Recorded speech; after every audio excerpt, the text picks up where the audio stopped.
Grábense esta fecha, 22 de enero del 2026, Davos, Suiza, el Foro Económico Mundial, el escenario reservado para quienes deciden hacia dónde se mueve el dinero del mundo, presidentes, banqueros, fondos de inversión, grandes empresarios.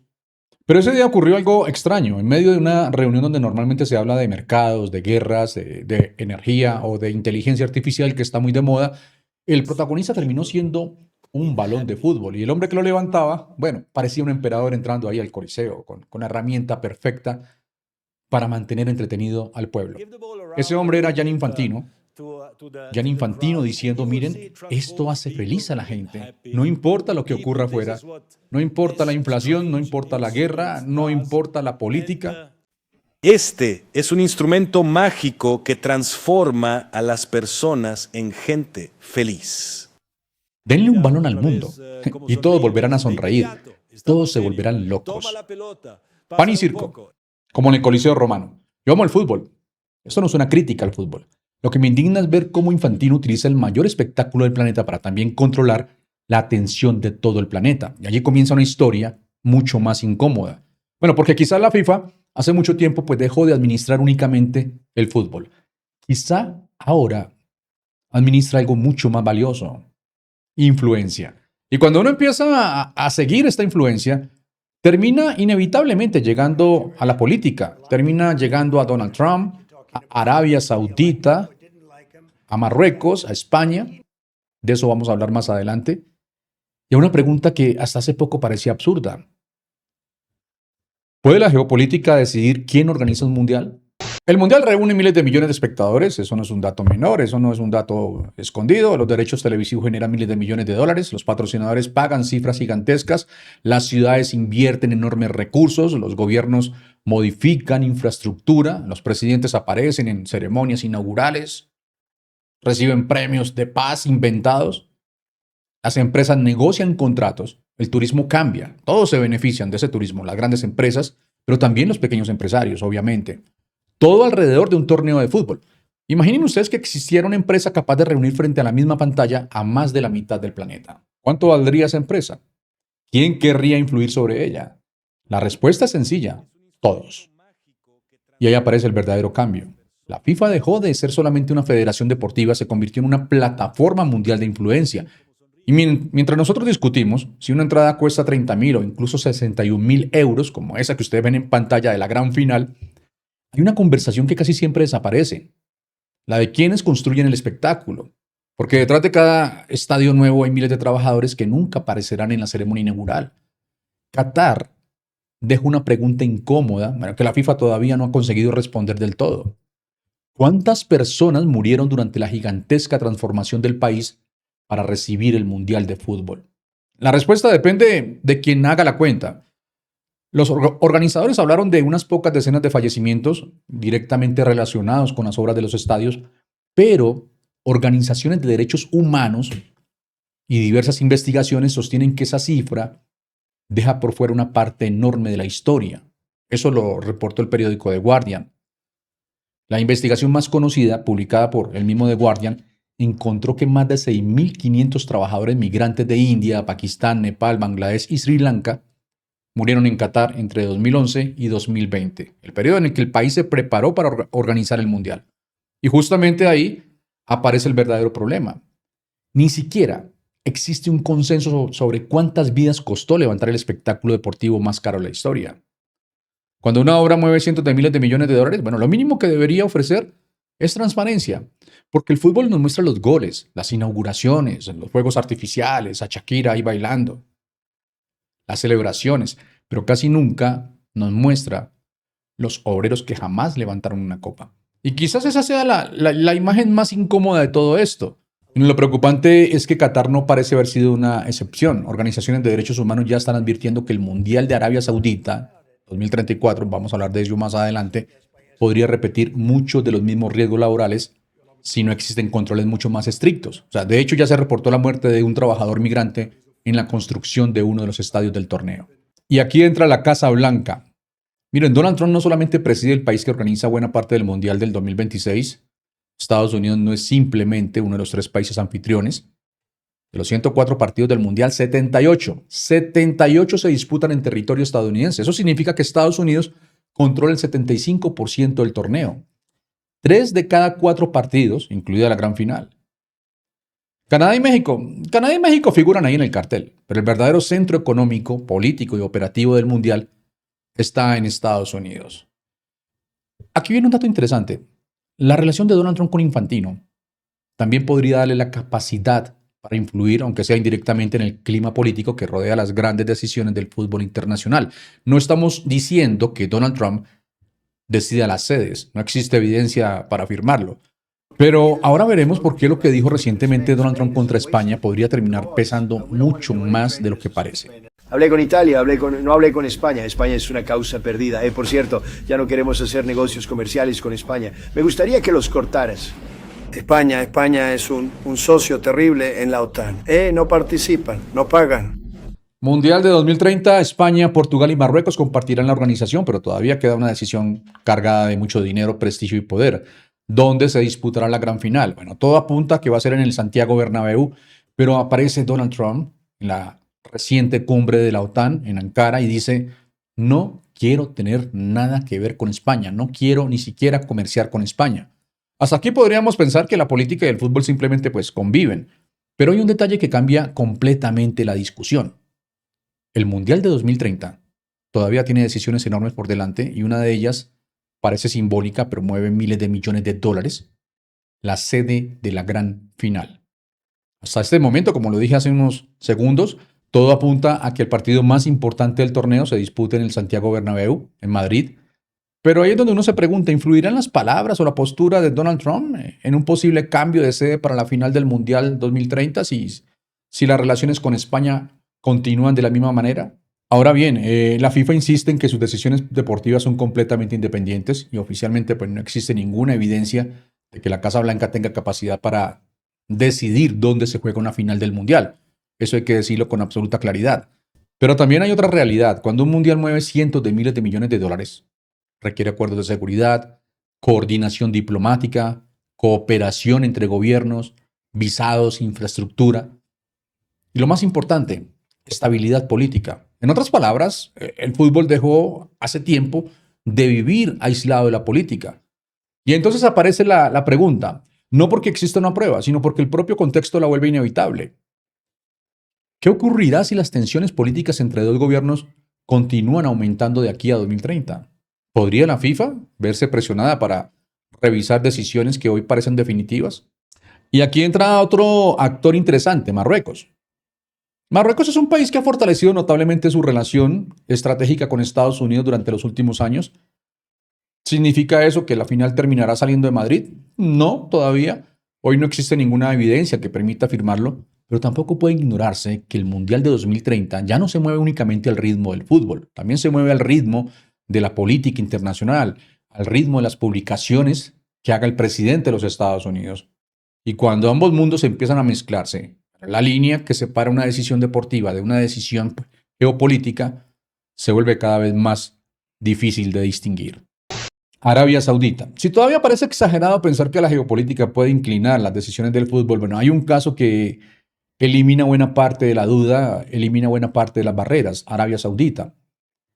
El Mundial de 2034 no llegó al reino después de una larga competencia entre varios proyectos. No hubo una batalla abierta entre grandes candidaturas. No hubo meses comparando propuestas de distintos continentes.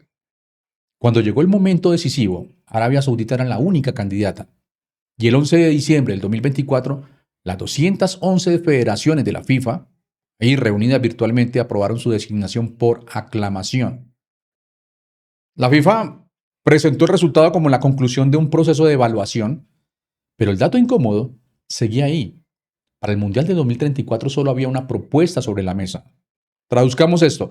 Es como organizar una licitación pública, permitir que aparezca un solo participante y después celebrar que ese participante resultó ganador. Técnicamente hubo un proceso, lo que casi no hubo fue competencia, y aquí vuelve a aparecer el mismo patrón que hemos seguido durante todo este video. La FIFA habla de procedimientos, de requisitos, de evaluaciones, de independencia, pero alrededor de esas palabras existe una realidad mucho más sencilla. Arabia Saudita podía ofrecer algo que muy pocos países están en condiciones de ofrecer. Dinero prácticamente ilimitado.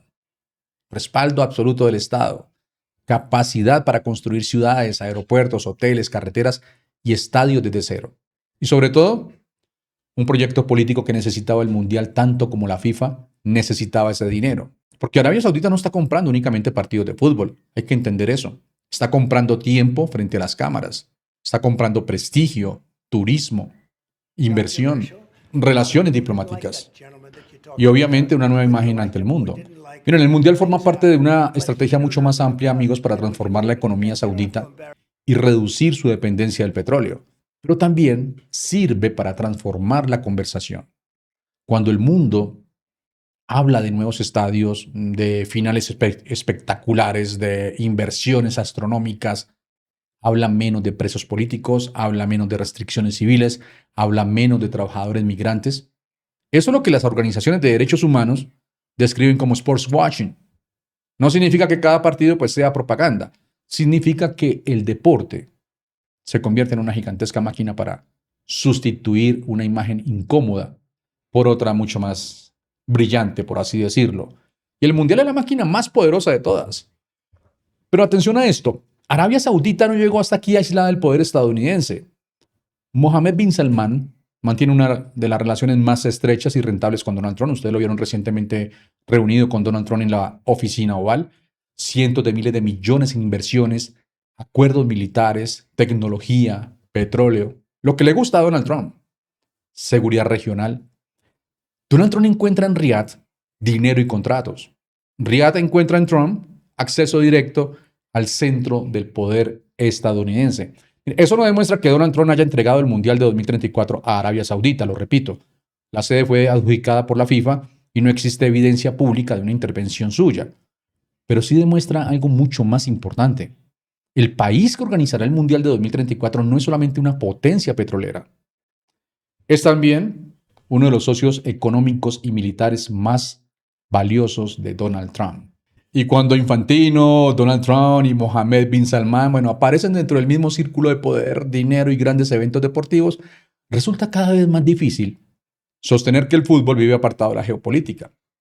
Ahora viene obviamente la parte humana. Para construir ese espectáculo, Arabia Saudita necesitará una enorme fuerza laboral migrante, no solamente para los estadios, también para los hoteles, metros, aeropuertos, carreteras, centros de entrenamiento, restaurantes, nuevas zonas urbanas. La candidatura saudita contempla una transformación gigantesca del país con múltiples sedes y proyectos de infraestructura durante la próxima década. Y eso nos obliga a recuperar una cifra que ya vimos en Qatar. Los mundiales no se construyen con discursos, se construyen con obreros.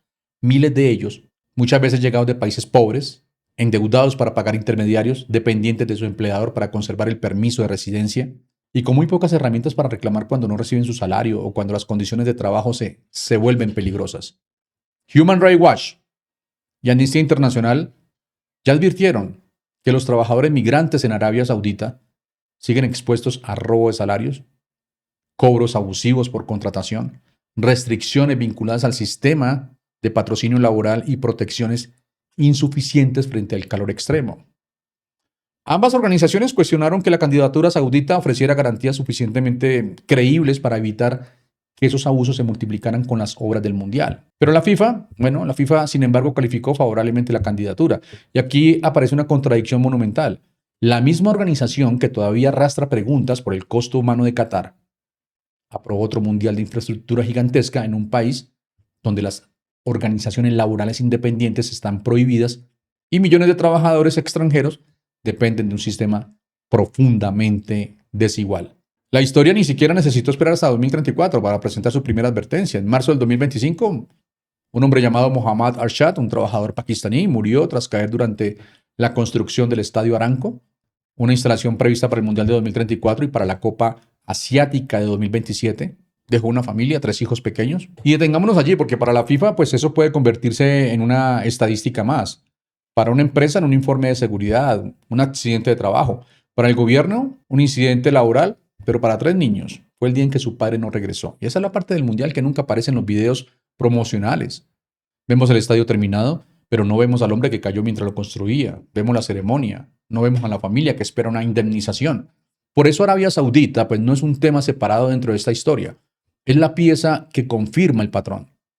La FIFA selecciona el país con mayor capacidad para financiar el espectáculo. El gobierno utiliza el torneo para proyectar poder. Las empresas reciben contratos, los patrocinadores ganan exposición, Infantino aparece junto a los líderes y el costo más incómodo queda lejos de las cámaras. Todos ganan, bueno, casi todos. Casi todos, porque cuando el mundial termine, pues los gobernantes conservarán las fotografías, la FIFA conservará los ingresos y los inversionistas obviamente conservarán los contratos. Pero nadie puede devolverle un padre a una familia. Y ahí entendemos finalmente por qué ese balón levantado por Infantino, ahí en Davos, en el Foro Económico Mundial, no era una simple pelota. Era una promesa de felicidad para quienes miran y al mismo tiempo una gigantesca licencia para que gobiernos y corporaciones construyan el espectáculo en condiciones que casi nunca vemos.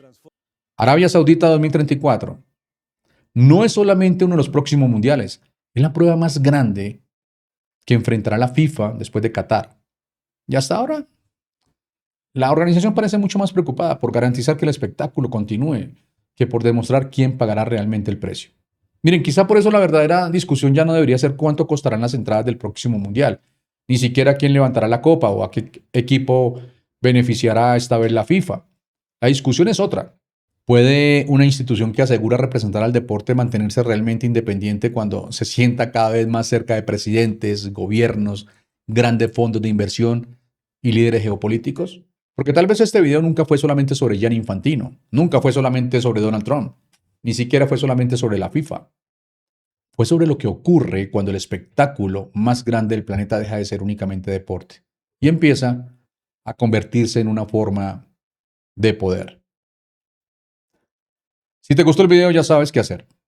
Apoyar de la mejor manera que tú creas conveniente. Nos vemos en el próximo video de La Jugada Política. Un fuerte abrazo para todos y muchas bendiciones. Déjenme en los comentarios ustedes qué opinan del papel que juega la FIFA actualmente en la geopolítica mundial. Un abrazo.